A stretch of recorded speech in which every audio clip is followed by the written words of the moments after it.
नमस्कार दोस्तों, आप सबों का स्वागत है।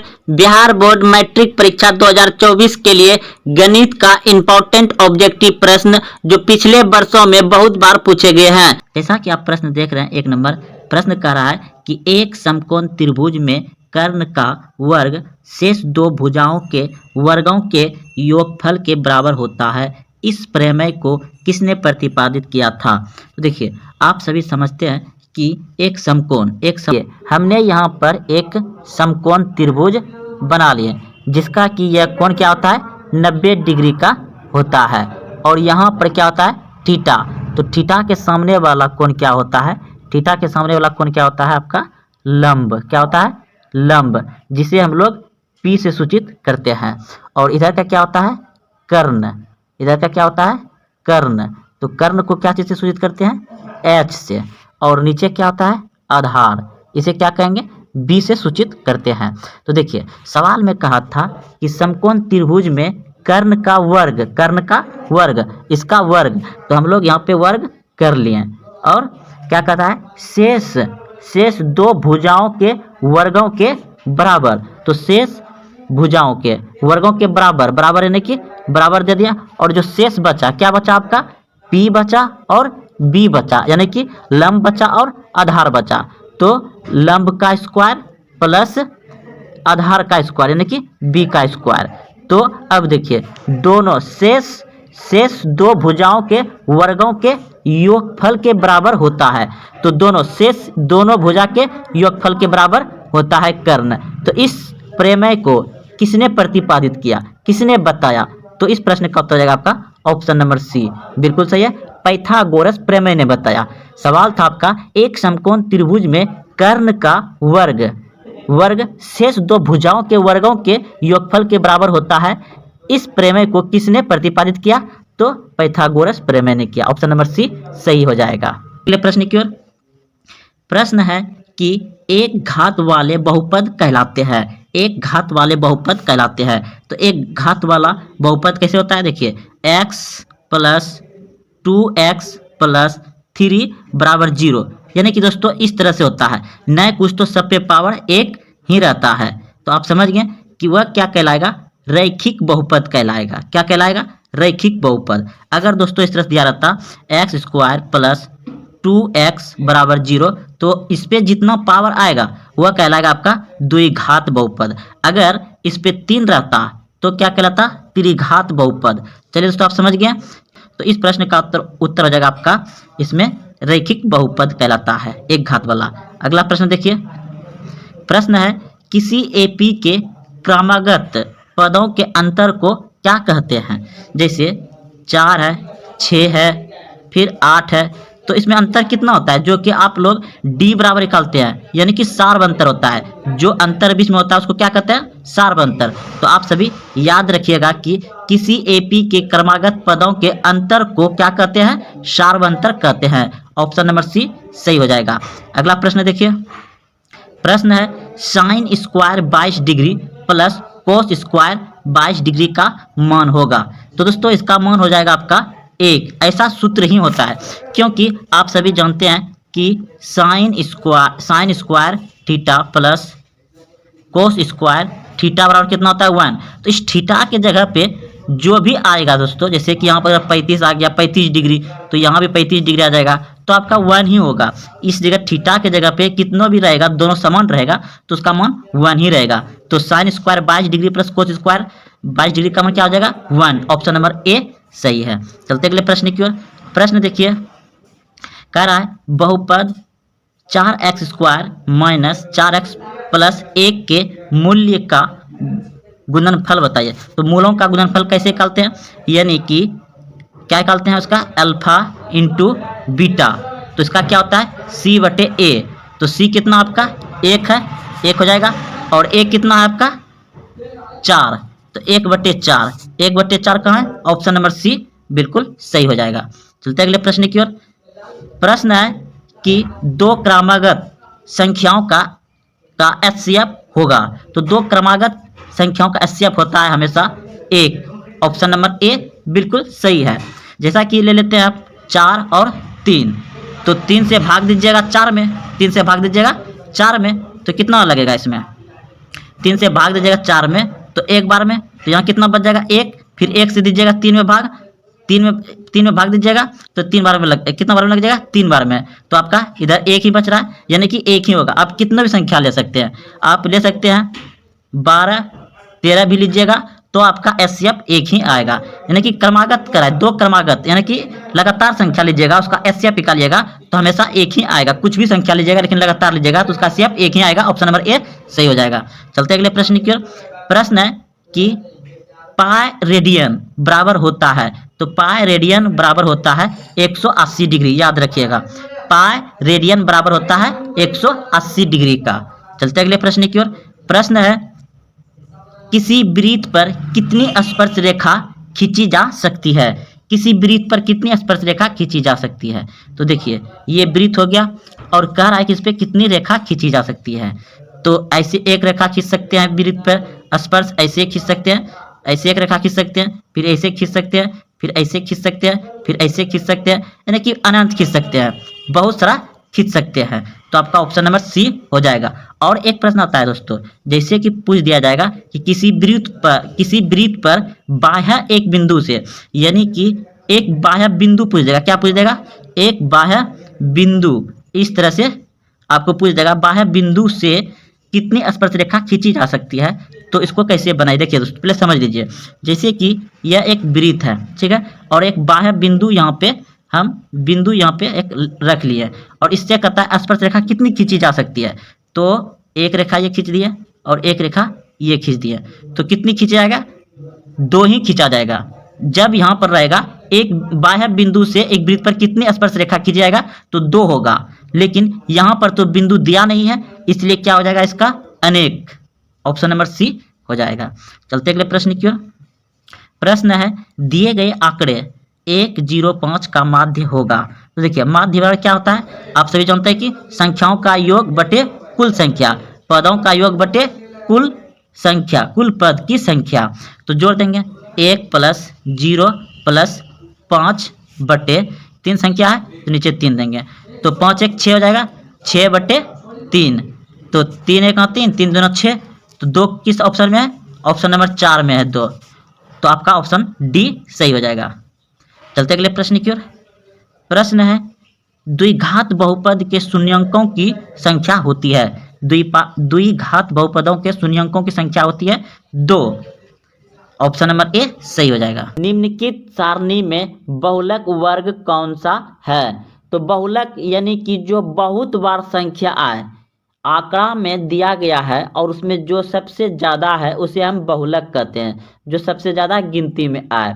तो देखिए तो इस प्रश्न को कैसे बनाना है, हम देख रहे हैं कि 0 से 5 तक, 0 से 5 तक कितना बार आ रहा है, 2 बार आ रहा है, और 5 से 10 कितना बार आ रहा है, 4 बार आ रहा है।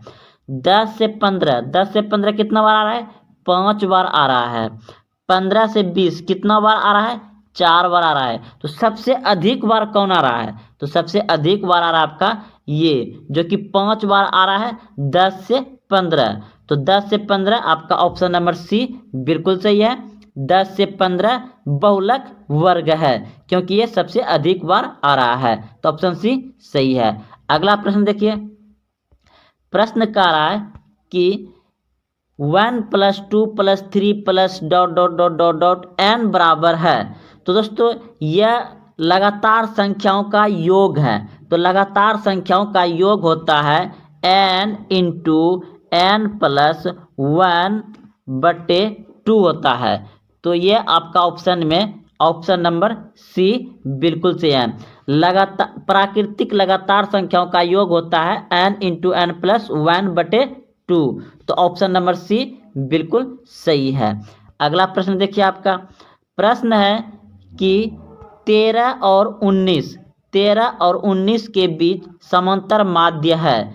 तो समांतर माध्य पूछ रहा है, तो हम क्या करेंगे, दोनों को जोड़ देंगे, यानी कि 13 + 19 2 संख्या है तो बटे 2, क्योंकि आप जानते हैं कि माध्य बराबर होता है कुल संख्याओं का योग बटे कुल संख्या, तो संख्याओं का योग कर दिया ऊपर में। अब कुल संख्या क्या संख्या है, 2 गो, तो 2 गो नीचे में लिख दिया। अब इनको जोड़ेंगे तो कितना हो जाएगा मेरा 32, 32/2, तो कितना बार में कट जाएगा 16 दूना 32, यानी कि 16। तो 16 आपका ऑप्शन नंबर बी में है। तो ऑप्शन नंबर बी आपका बिल्कुल सही है, 16 हो जाएगा इसका समांतर माध्य। अब अगला प्रश्न देखिए, कह रहा है प्रश्न में कि 4, 2, 5, 2, 0, 3, 2, 3 का बहुलक है। तो इसमें किसका बहुलक हो जाएगा, जो सबसे अधिक बार है। तो हम देख रहे हैं 3 2 बार है, 3 एक यहाँ है एक यहाँ है, 2 बार है। और 5 कितना बार है, 5 एक ही बार है। और 4 एक ही बार है। लेकिन 2 कितना बार है, 3 बार है, यहाँ है यहाँ है यहाँ है, 3 बार है। तो बहुलक अधिक बार जो होता है वही होता है। तो बहुलक हो जाएगा आपका 2, ऑप्शन नंबर बी सही है, बहुलक हो जाएगा 2, ऑप्शन नंबर बी। अगला प्रश्न देखिए, प्रश्न है 5, 3, 8, 4, 2 की माध्यिका है। तो माध्यिका निकालने के लिए दोस्तों सबसे आसान तरीका क्या है कि सबसे छोटी संख्या लिखेंगे। सबसे छोटी संख्या क्या है, 2 है। सबसे छोटी संख्या कितना है, 2 है, तो 2 लिख लिए। इससे बड़ी संख्या कौन सा है, 3, 3 को लिख लिए। 3 से बड़ी संख्या कौन है, 4, 4 लिख लिए। 4 से बड़ी संख्या कौन है, 5, 5 लिख लिए। 5 से बड़ी संख्या कौन है, इसमें से डायरेक्ट 8 है, तो 8 लिख लिया। अब क्या करेंगे, देख लीजिए एक बार मिला लीजिए, 2, 4, 5, 5 संख्या है, तो यहाँ भी 2, 4, 5 संख्या है। अब तो इस तरह से लिखने के बाद एक इधर से हटाएंगे, एक इधर से हटाएंगे, एक इधर से एक हटाएंगे, एक इधर से हटाएंगे। जो बीच में बच गया वही मेरा माध्यिका हो गया। अगर 2 को बच जाता है तो दोनों को जोड़ के 2 से भाग दे देते हैं। तो कितना बीच में बचा, 4। तो ऑप्शन नंबर बी मेरा बिल्कुल सही है। तो माध्यिका कितना हो जाएगा, 5, 3, 8, 2, 4 की माध्यिका कितना हो जाएगा, 4, ऑप्शन नंबर बी सही है। अगला प्रश्न देखिए, प्रश्न ये भी माध्यिका है। कह रहा है कि 2, 6, 5, 4, 3, 1 की माध्यिका होगी। तो हम क्या करेंगे, छोटी संख्या से बड़ी संख्या में बैठा देंगे। तो सबसे छोटी संख्या 1 है, उसके बाद 2 है, उसके बाद 3 है, उसके बाद 3 के बाद 4 भी है, 4 के बाद 5 भी है, 5 के बाद 6 भी है। और है कितना संख्या है, 1, 2, 3, 4, 5, 6 संख्या है। तो मेरा भी यहाँ 6 संख्या हो गया है। तो क्या करेंगे, एक इधर से काट देंगे, एक इधर से काटेंगे, एक इधर से, एक इधर से। और मेरे पास क्या कितना संख्या बच गया, 2 संख्या बच गया।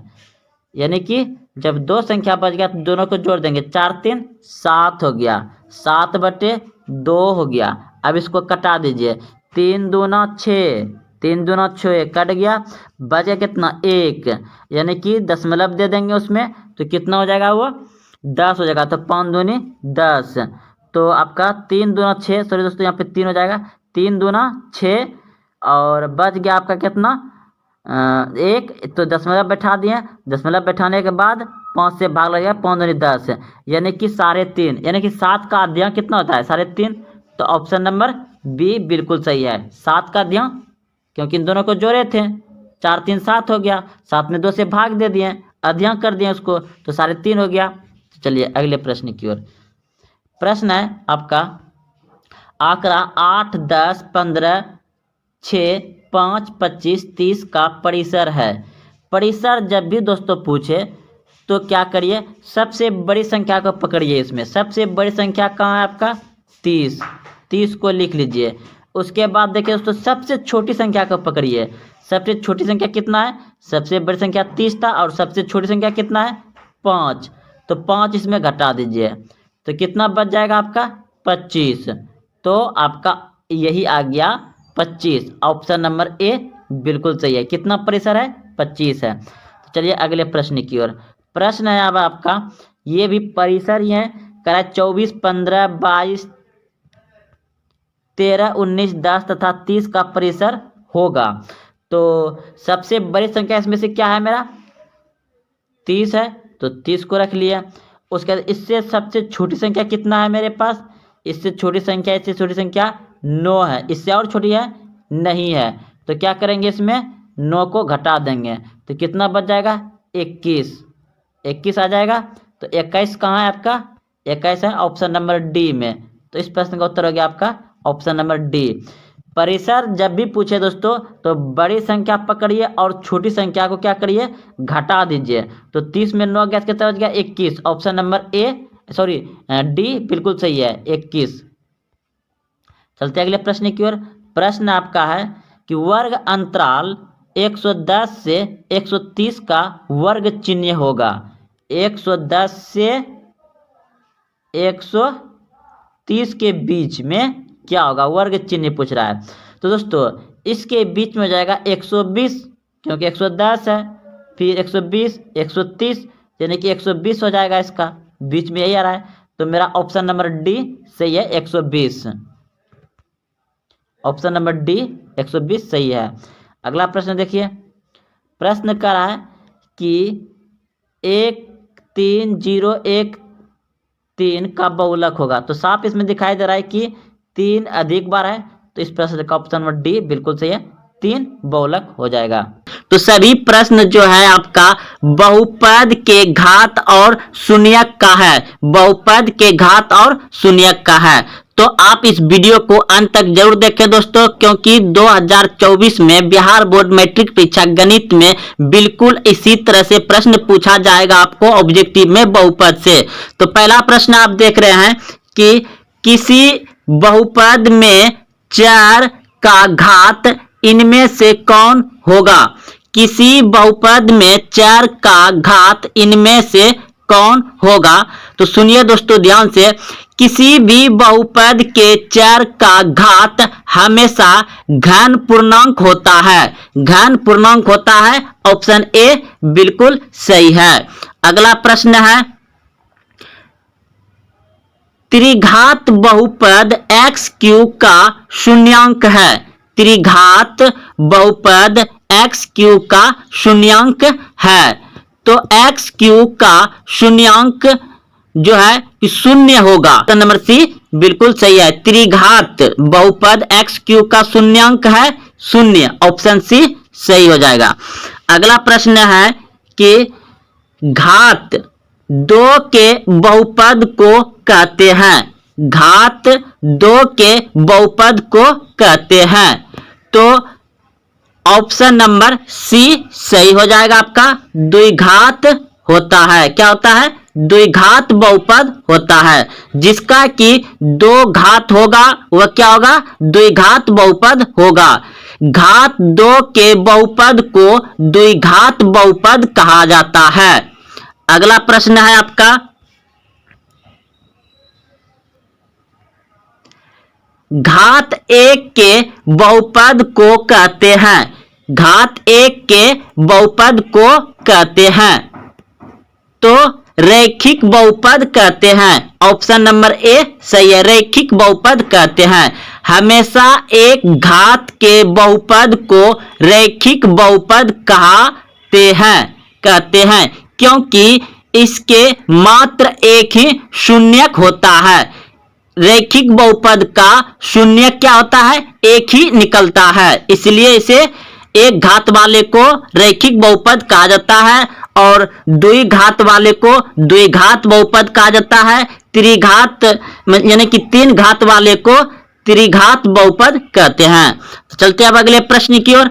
अगला प्रश्न है आपका, निम्नलिखित में से कौन द्विघात बहुपद है। निम्नलिखित में से कौन द्विघात बहुपद है।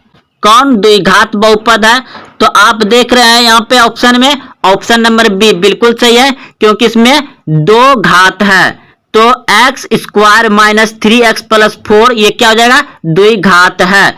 और ये ऑप्शन जो है कि ए जो है कि क्या है, एक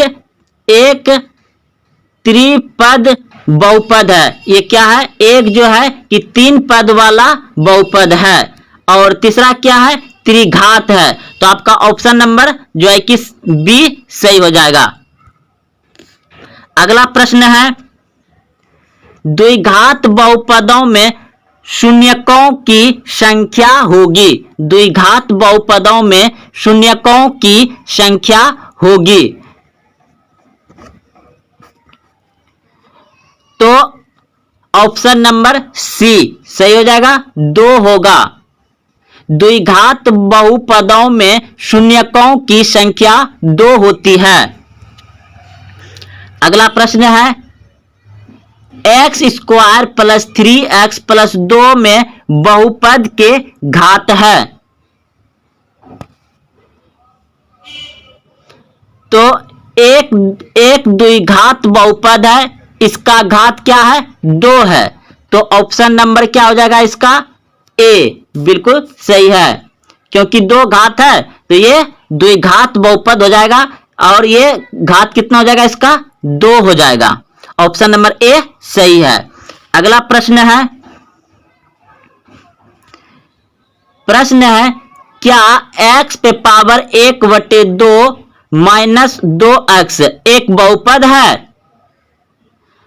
तो सुनिए, क्योंकि इसमें जो है कि x पे पावर 1/2 माइनस 2x यह बहुपद नहीं होगा, यह बहुपद नहीं होगा क्योंकि इसके घात भिन्न के रूप में है। बहुपद के घात पूर्ण संख्या के रूप में होना चाहिए। तो ऑप्शन नंबर ए सही हो जाएगा। यह बहुपद नहीं है, यह बहुपद नहीं है। अगला प्रश्न है नीचे दिए गए बहुपद ax³ plus bx² plus cx plus d के घात होंगे। तो आप देख रहे हैं घात कितना है, इस पे ऊपर 3 है, तो ऑप्शन नंबर सी सही हो जाएगा। ax³ plus bx² plus cx plus d एक त्रिघात बहुपद है, अतः इनके घात 3 है। ऑप्शन सी सही हो जाएगा। अगला प्रश्न है किसी बहुपद के सभी गुणांक शून्य हो तो उसे कहते हैं। किसी बहुपद के सभी गुणांक शून्य हो तो उसे कहते हैं। तो इस प्रश्न का उत्तर हो जाएगा आपका ऑप्शन नंबर ए बिल्कुल सही है, शून्य बहुपद होगा। अगर किसी बहुपद के सभी गुणांक शून्य के बराबर हो तो बहुपद को शून्य बहुपद कहा जाता है। अगला प्रश्न है घात n को दिए गए बहुपद के लिए y बराबर px के शून्यक की संख्या होगी। तो इस प्रश्न का उत्तर हो जाएगा आपका ऑप्शन नंबर ए बिल्कुल सही है, n ही होगा। घात n वाले बहुपद के शून्यकों की संख्या n होगी, यानी कि शून्यकों की संख्या क्या होगी, n ही होगा। तो ऑप्शन नंबर ए सही हो जाएगा। अगला प्रश्न है घात 3 के बहुपद को कहते हैं। घात 3 के बहुपद को कहते हैं। ऑप्शन नंबर बी सही हो जाएगा, त्रिघात बहुपद कहते हैं। घात 3 के बहुपद को क्या कहते हैं, त्रिघात बहुपद कहते हैं। ऑप्शन नंबर बी सही हो जाएगा। अगला प्रश्न है चर का मान रखने पर बहुपद का जो मान प्राप्त होता है वह बहुपद का कहलाता है। चर का मान रखने पर बहुपद का जो मान प्राप्त होता है वह बहुपद का कहलाता है। तो ऑप्शन नंबर ए सही है, मान कहलाएगा। क्या कहलाएगा, मान कहलाएगा। इस प्रकार चर का मान बहुपद में रखने पर बहुपद का मान ज्ञात होता है। तो बहुपद में क्या मतलब मान ही ज्ञात होता है। तो ऑप्शन नंबर ए सही हो जाएगा। अगला प्रश्न है निम्नलिखित में कौन रैखिक बहुपद है। निम्नलिखित में कौन रैखिक बहुपद है। तो ऑप्शन नंबर डी सही हो जाएगा। ऑप्शन नंबर डी जो है आपका रैखिक बहुपद है। रैखिक बहुपद में चर का घात 1 होता है, अतः 1 प्लस एक्स एक रैखिक बहुपद है।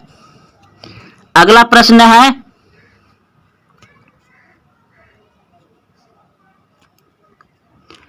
शून्य बहुपद का घात है। शून्य बहुपद का घात है, तो ऑप्शन नंबर बी सही हो जाएगा। अपरिभाषित, ऑप्शन नंबर बी सही है। शून्य बहुपद का घात है अपरिभाषित। शून्य बहुपद का घात अपरिभाषित होता है। अगला प्रश्न है 5x पे power 4 plus 4x cube plus 10 बहुपद के घात होंगे, तो बहुपद के घात क्या हो जाएगा, जो शुरू में है वही उसी का घात पकड़ते हैं, तो कितना है यहाँ पे 4 है, तो 4 हो जाएगा। ऑप्शन नंबर बी सही है। अगला प्रश्न है निम्न में कौन रैखिक बहुपद है। निम्न में कौन रैखिक बहुपद है। रैखिक बहुपद में चर का घात 1 होता है, अतः 2x - 5 एक रैखिक बहुपद है, तो ऑप्शन नंबर ए सही हो जाएगा। प्रश्न है ax² plus bx plus c बहुपद के शून्यांक की संख्या है। शून्यांक की संख्या है, तो इस प्रश्न का उत्तर हो जाएगा आपका ऑप्शन नंबर जो है कि 2 होगा। 2 ऑप्शन ए सही है। द्विघात बहुपद का शून्यांक 2 होता है, ऑप्शन ए सही होगा। अगला प्रश्न है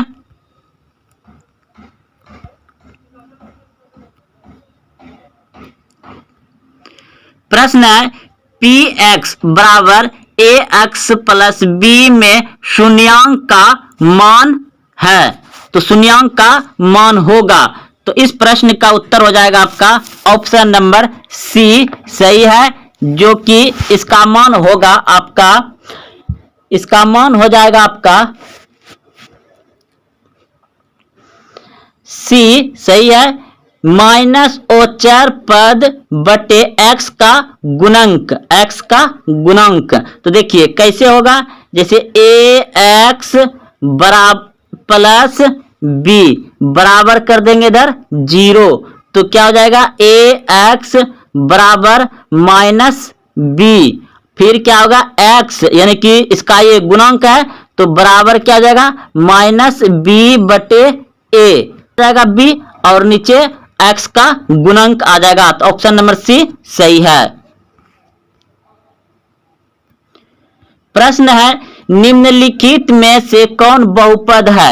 निम्नलिखित में से कौन बहुपद है, तो a b c में चर का घात पूर्णांक संख्या नहीं है, इसलिए क्या हो जाएगा डी, ऑप्शन नंबर इसका डी हो जाएगा, सही है डी। डी ऑप्शन नंबर सही है। अगला प्रश्न है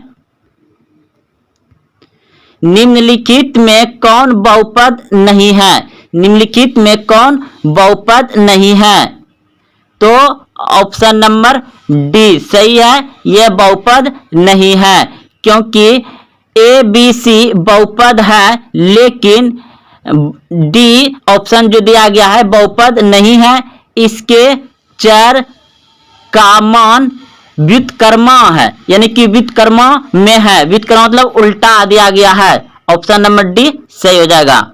अगला प्रश्न है बहुपद 4 + 3x का घात इनमें से कौन होगा, तो इस प्रश्न का उत्तर हो जाएगा आपका ऑप्शन नंबर जो है कि सी बिल्कुल सही है, इस बहुपद का घात 1 होगा, ऑप्शन नंबर सी सही है। अगला प्रश्न है द्विघात बहुपद x² - 2 के शून्यांक है, तो इस प्रश्न को बनाना पड़ेगा क्योंकि ऑप्शन दिया गया है, तो हम इसको ऐसे लिख सकते हैं x - 2 बराबर 0, तो x बराबर हो जाएगा 0 + 2, क्योंकि बराबर का उस तरफ ले गए तो माइनस प्लस में हो जाएगा, तो स्क्वायर था तो स्क्वायर सब पे रखिए, स्क्वायर सब पे रखिए,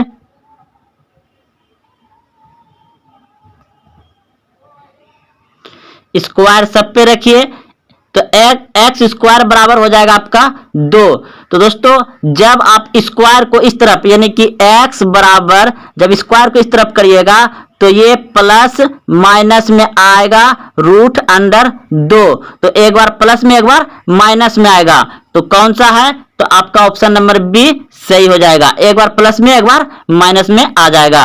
अगला प्रश्न है किसी बहुपद का एक शून्यक 2 हो तो px का एक गुणनखंड कौन होगा। अगर किसी बहुपद का एक शून्यक 2 हो तो बहुपद का एक गुणनखंड होगा, यानी कितना गुणनखंड हो जाएगा, x plus 2 sorry x minus 2। Option number B सही हो जाएगा। x minus 2 option number B सही हो जाएगा। अगला प्रश्न है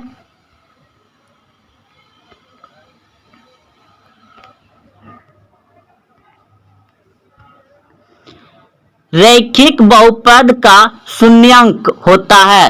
रैखिक बहुपद का शून्यांक होता है तो केवल एक होता है। ऑप्शन नंबर ए सही है। अगला प्रश्न है बहुपद 2x square plus 5x minus 12 का घात है तो घात कितना हो जाएगा इसका, यानी कि द्विघात बहुपद है तो ऑप्शन नंबर बी सही है, 2 हो जाएगा। यह द्विघात बहुपद है अतः इसका घात जो है 2 होगा। ऑप्शन नंबर बी सही है। अगला प्रश्न है बहुपद y square minus 6y plus 8 के घात है तो यह भी आपका क्या है, द्विघात बहुपद है तो ऑप्शन नंबर ए सही हो जाएगा, 2 हो जाएगा। अगला प्रश्न है y square bracket 1/y plus 3 बराबर क्या होगा, तो आपके सामने ऑप्शन दिया गया है। तो देखिए इस प्रश्न को कैसे बनेगा। अगर इसको गुना करेंगे तो क्या आ जाएगा, y स्क्वायर बटे y प्लस इसके फिर 3 के साथ गुना होगा यानी कि 3y स्क्वायर आ जाएगा। तो यहां देखिए ऊपर में 2 वो y है क्योंकि स्क्वायर है तो एक कट जाएगा और एक नीचे का कट जाएगा पूरा, तो आपका क्या बच जाएगा, y प्लस 3y स्क्वायर बच जाएगा। y प्लस 3y स्क्वायर बच जाएगा तो आपका कहां है, ऑप्शन नंबर बी सही है। अगला प्रश्न है सेम प्रश्न उसी तरह से है x ब्रैकेट के अंदर x स्क्वायर प्लस 2x बराबर क्या होगा। तो देखिए इसको यहां से गुना करेंगे यानी कि क्या हो जाएगा, तब x स्क्वायर अंदर में है और एक x यहां से 3x हो जाएगा यानी कि x पे पावर 3 हो जाएगा यानी q हो जाएगा प्लस फिर ये x 2x हो जाए 2 उतर जाएगा फिर x क्या हो जाएगा, x स्क्वायर हो जाएगा, क्या हो जाएगा x स्क्वायर। तो आपका कितना आ गया 3x cube plus 2x square. तो कहां है आपका, तो ऑप्शन नंबर 1 में ही है, ऑप्शन नंबर ए सही हो जाएगा।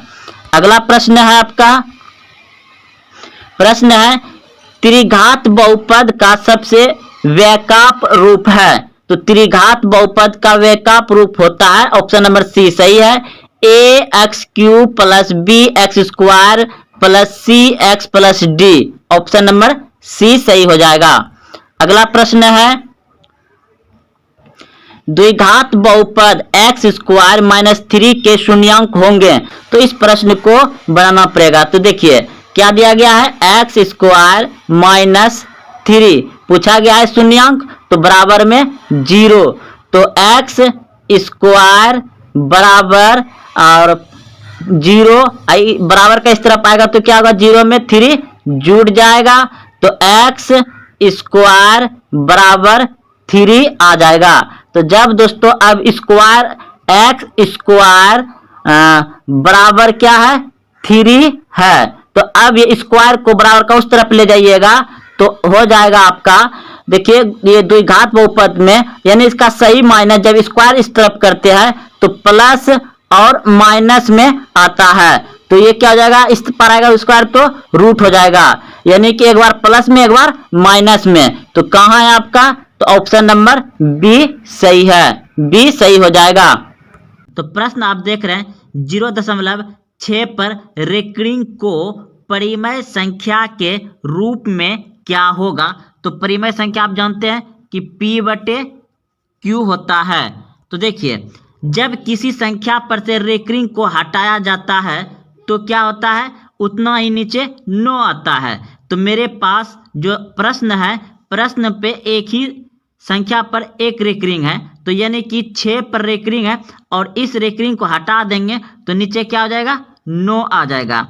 अब देखिए, तो इस तरह का आने के बाद हम लोग क्या कर सकते हैं, इसे कटा सकते हैं। तो 3 तिया 9 और 3 दूनी 6, तो आपका कितना आ गया, 2/3।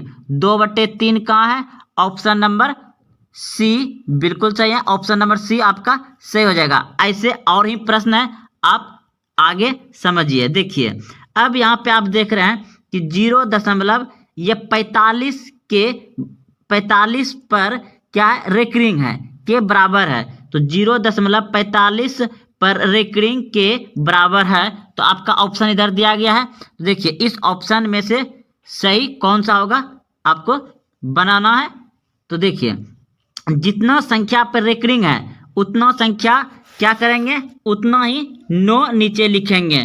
तो कितना संख्या पे रेकरिंग है, रेकरिंग है 2 संख्या पे, तो यानी कि ऊपर में हम 45 लिख लेंगे और नीचे क्या आ जाएगा, 9 आ जाएगा।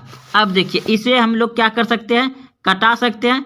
तो ये कट जाएगा 9 बार में, यानी कि 9×5 = 45 और 11×9 = 99, 11 बार में, यानी कि आपका आ गया 5/11। 5/11। देखिए, जितना संख्या पर रेकरिंग रहता है, 2 संख्या पर रेकरिंग है तो 2 × 9 आएगा नीचे। अगर 3 संख्या पर रेकरिंग है तो 3 9 आएगा। और जिस संख्या पर रेकरिंग नहीं है उतना 0 आएगा और वह संख्या ऊपर में टोटल में से घट जाएगा। तो हम आगे देखेंगे। तो इस प्रश्न का उत्तर हो जाएगा आपका ऑप्शन नंबर 4। ऑप्शन नंबर 4 हो जाएगा इस प्रश्न का उत्तर, 5/11। तो चलते अगले प्रश्न की ओर। अब देखिए, प्रश्न आप देख रहे हैं 0.4 और 7 पे रेकरिंग है। तो यहाँ हम लोग क्या करेंगे, टोटल उतारेंगे। तो रेकरिंग कितना है, 7 पे है, तो यानी कि 1 9 होगा और एक क्या हो जाएगा, जिस पे नहीं है उसका 0 हो जाएगा और जिस पे नहीं है वह क्या होगा, माइनस हो जाएगा 4 इसमें। तो देखिए, इस तरह का बनाएंगे। जिस संख्या पर रेकरिंग रहेगा, ठीक है, जितना संख्या पर रेकरिंग रहेगा उतना 9 लिखेंगे और जितना संख्या पर रेकरिंग नहीं रहेगा उतना 0 लिखेंगे और जितना संख्या पे रेकरिंग नहीं रहेगा उसे माइनस भी टोटल संख्या में करेंगे। तो देखिए, आप देख रहे हैं कि 4 7 पे पावर यानी कि रेकरिंग था, तो रेकरिंग 7 पे था तो 1 9 लिख दिए और एक 4 पे रेकरिंग नहीं था तो क्या कर दिए, 0 लिख दिए और उसी को फिर माइनस कर दिए टोटल संख्या में। तो 47 में 4 घटा देंगे तो कितना हो जाएगा आपका, 43 हो जाएगा। 7 घटेगा तो अब देखिए उसमें अब 90, तो ये कटेगा नहीं, तो 43/90 आपका आंसर जो हो जाएगा 43/90। ऑप्शन नंबर ए बिल्कुल सही है। देखिए 47 है, 47 पे रेकरिंग हमको 7 पे दिया था, तो उसका जिस पे रेकरिंग है उतना 9 बैठेगा नीचे, तो 9 बैठा दिया। जिस पे रेकरिंग नहीं है उसको क्या करेंगे, 0 बैठा देंगे और घटा देंगे उसमें, तो 4 घट जाएगा। तो कितना बच जाएगा आपका इधर, यानी कि 43/90। 43/90 ऑप्शन नंबर ए था। चलते अगले प्रश्न की ओर। अब देखिए, प्रश्न को अच्छे से पढ़िए और समझिए। प्रश्न कराए संख्या 0.2 पर रेकरिंग को P/Q के रूप में, जहां PQ पूर्णांक है, Q not = 0 लिखा जा सकता है। तो देखिए, बिल्कुल सोचना नहीं, जैसे अभी तक बनाए वैसे बनाएंगे। तो किस पे रेकरिंग, जैसे एक संख्या हमको दिया है, इस लिख लेते हैं एक बार इधर, 32 पे नहीं तो 2 पे रेकरिंग है। तो जितना पे रेकरिंग है उतना 9 लिखेंगे, यानी कि हम टोटल संख्या उतार लेंगे। 32 लिख लिए और चलिए फिर से एक बार लिख लेते हैं यहाँ पे, यानी कि 0.32 पे रेकरिंग नहीं है, 2 पे रेकरिंग है। तो हम यहाँ पे टोटल संख्या लिखेंगे 3 2। रेकरिंग कितना संख्या पे है, एक संख्या पे, तो एगो 9 उतरेगा। और कितना संख्या पे रेकरिंग नहीं है, एक संख्या पे रेकरिंग नहीं है, तो एक जीरो आएगा, और जिस संख्या पे रेकरिंग नहीं आएगा वो क्या हो जाएगा, टोटल में से माइनस हो जाएगा 3। 3 क्या हो जाएगा, माइनस हो जाएगा उसमें से। तो अब आपका कितना आ जाएगा, ऊपर में कितना बच जाएगा 29, और नीचे कितना आ जाएगा आपका 90। 29 90 कटेगा नहीं, तो आपका ऑप्शन नंबर बी सही है, 29/90। समझ गए होंगे। एक बार फिर से बता देते हैं। देखिए टोटल संख्या मेरे पास 32 था, 32 में से 2 पे रेकरिंग है, तो यानी कि एक संख्या पे रेकरिंग है, तो एगो 9 नीचे में हो गया, एक 9 नीचे में हो गया। उसके बाद एक संख्या पे नहीं है, तो एक संख्या के बदले 0 हो जाएगा, और जिस संख्या पर नहीं है उसे क्या करेंगे, यहाँ पे माइनस कर देंगे ऊपर में। तो अब हम 32 में 3 घटा कितना बच जाएगा, 29 बच जाएगा, और नीचे 90। तो 29/90 आपका ऑप्शन नंबर बी सही है। चलते अगले प्रश्न की ओर। अब देखिए इस प्रश्न में क्या कर रहा है, निम्नलिखित में कौन सी संख्या परिमेय संख्या है, अपरिमेय संख्या है। निम्नलिखित में कौन सी संख्या अपरिमेय संख्या है। तो अपरिमेय संख्या जानते हैं जो कि रूट के अंदर रह जाए उसे अपरिमेय संख्या कहेंगे, और जो रूट से बाहर हो जाएगा उसे परिमेय संख्या कहेंगे। यानी कि जैसे 1 लिखे हैं तो यह भी एक परिमेय संख्या है, क्योंकि इसके नीचे न कुछ तो एक छुपा रहता है। कोई भी पूर्णांक संख्या जो है वह परिमेय संख्या होता है। तो देखिए यहाँ पे हम लोग क्या करेंगे, तो यहाँ देख रहे हैं कि ये रूट के अंदर जो है 36 है, 36 का बाहर हो जाएगा 6, और रूट के नीचे है इसका बाहर हो जाएगा कितना हो जाएगा 8। तो ये मेरा परिमेय संख्या हो गया। ये मेरा बाहर नहीं कुछ आने वाला है, तो इसको अभी हटा देते हैं।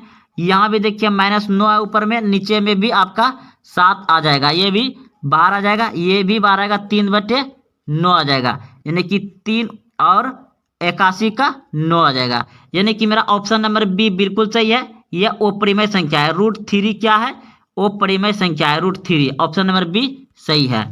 अगला प्रश्न देखिए हम सभी जानबे करते हैं कि पाई क्या होता है, एक अपरिमेय संख्या है। तो यहाँ क्या दिया गया है, निम्नलिखित में कौन परिमेय संख्या है। अब क्या परिमेय संख्या पूछा गया है, तो ये अपरिमेय संख्या है, ये भी अपरिमेय संख्या है, और यहाँ मेरा क्या जाएगा परिमेय संख्या, यानी कि 4 निकल जाएगा 16 का, और 5 25 का क्या निकल जाएगा 5, और यहाँ भी नहीं हो जाएगा। तो मेरा ऑप्शन नंबर सी बिल्कुल सही है, क्योंकि रूट कितना है 16/25 है, तो 16 का मान 4 निकल जाएगा, और 25 का मान 5 निकल जाएगा, 4/5। तो ऑप्शन नंबर सी मेरा बिल्कुल सही है, ये परिमेय संख्या है, ऑप्शन नंबर सी। आगे बढ़ते हैं। आगे देखिए निम्नलिखित में कौन अपरिमेय संख्या है। अपरिमेय संख्या क्या है, तो अपरिमेय संख्या इसमें कौन सा हो जाएगा, देखिए इसका √4 है, तो √4 का मान कितना निकल जाएगा, इसका 2 निकल जाएगा, इसका नहीं निकलेगा। और ये अपरिमेय, ये भी परिमेय संख्या है, ये आपका परिमेय संख्या हो गया, ये आपका परिमेय संख्या हो गया, ये परिमेय संख्या हो गया। √5 क्या है, अपरिमेय संख्या है। √5 क्या है, अपरिमेय संख्या, क्योंकि ये बाहर नहीं निकलेगा, ये अपरिमेय संख्या हो जाएगा। तो ऑप्शन नंबर बी सही है। और बाकी बाद इधर सभी परिमेय संख्या है, क्योंकि इसके बाहर हो जाएगा 2, और ये तो 3 है, ये है नहीं कुछ तो इसके नीचे 1 है, और ये तो परिमेय संख्या है। ये परिमेय संख्या आप लोग सभी जानते हैं P/Q। चलते हैं अगले प्रश्न की ओर। अब देखिए यहाँ पे क्या हो जाएगा आपका, मतलब √10 गुना √15 बराबर है। तो देखिए इसमें क्या करेंगे, इसे आप तोड़ दीजिए, यानी कि इसको गुना करेंगे 5 दूनी 10, ये भी हो जाएगा। अब 15 को तोड़, क्योंकि इसमें एक जैसा क्यों लिखे, दोनों रूट एक ही जैसा है, इसलिए हम लिख दिए। तो अब यहाँ पे लिखेंगे हम क्या लिख देंगे, गुना 3 गुना 5, तो यह 15 हो जाएगा। अब देखिए इसमें 2 छुपा रहता है, तो हम 2 को क्या करेंगे बाहर निकाल लेंगे जोड़ा लगा करके, एक ये 5 और एक ये 5, तो ये दोनों बाहर हो जाएगा, तो 5 बाहर हो गया। अब रूट अंदर क्या आ जाएगा 3, यानी कि ये 3 और 2, तो 3 दूना 6, तो 5√6 ऑप्शन नंबर ए सही है, 5√6 हो जाएगा इसका। चलते अगले प्रश्न की ओर। प्रश्न देखिए कह रहा है सबसे छोटी अभाज्य संख्या कौन है। तो सबसे छोटी अभाज्य संख्या होता है आपका 2, ऑप्शन नंबर सी सही है, सबसे छोटी अभाज्य संख्या 2 होता है, ऑप्शन नंबर सी सही है। अगला प्रश्न देखिए। अब देखिए इस प्रश्न को पढ़े और उत्तर दीजिए। क्या रहा है, आंकड़े 70413 का माध्य क्या होगा। तो माध्य बराबर जानते हैं आंकड़ों का कुल योग बटे आंकड़ों की कुल संख्या। तो देखिए सबको कुल योग मतलब सब संख्या को जोड़ देंगे, सभी संख्या को जोड़ देंगे तो 13 7 कितना हो गया, 13 7 20 और 24 और 24 प्लस 0 कितना हो जाएगा, 24 हो जाएगा। यानी कि टोटल कुल संख्या आ गया 24 और संख्या कितना है 1 2 3 4 संख्या है, तो जितना संख्या उससे भाग दे देंगे। माध्य बराबर होता है कुल आंकड़ों का योग बटे कुल संख्या। तो संख्या क्या गो है 1 2 3 4 संख्या है, तो 4 संख्या लिख दिया और ऊपर का सभी को जोड़ दिया 24 हो गया। तो ये कर देगा 6 चौंगे 24 यानी कि 6 बार में। तो ऑप्शन नंबर बी बिल्कुल सही है। माध्य कितना आ जाएगा इसका 6।